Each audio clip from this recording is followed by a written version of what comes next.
জাতির জনক মহাত্মা গান্ধীর আজ তিরোধান দিবস। প্রত্যেক বছরের ন্যায় এবছরও ইংলিশ বাজার পৌরসভার উদ্যোগে মহাত্মা গান্ধীর ৭৮তম তিরোধান দিবস পালন করা হলো। মালদহ শহরের বৃন্দাবনী ময়দান সংলগ্ন গান্ধীজির পূর্ণবয় মূর্তিতে মাল্যদান করে তার প্রয়াণ দিবস পালন করা হয়।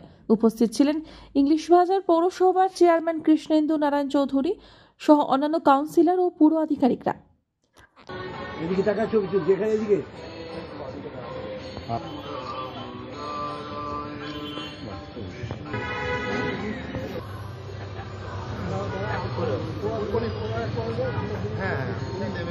पाए दिए देखना तो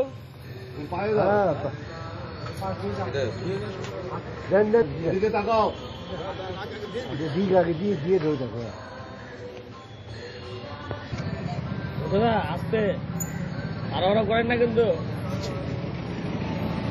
প্রধান ছিল একজন প্রধান ছিল এই দুজনই এখন দুজনকে হ্যাঁ অদ্ভুত জিনিস দেখ।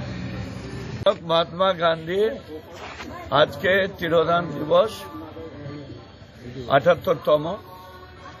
আমরা সকলে আজকে মহাত্মা গান্ধীকে আমরা শ্রদ্ধা নিবেদন করছি। আমরা চাই মহাত্মা গান্ধী যে চিন্তাধারা যে মার্গদর্শন দেখিয়েছিল সেটা যদি আমরা সবাই তার পথে চলতে পারি, দেশ সমাজ সবাই ভালো থাকবে। মালদহ থেকে দেবসেনা রিপোর্ট, আনন্দ বার্তা।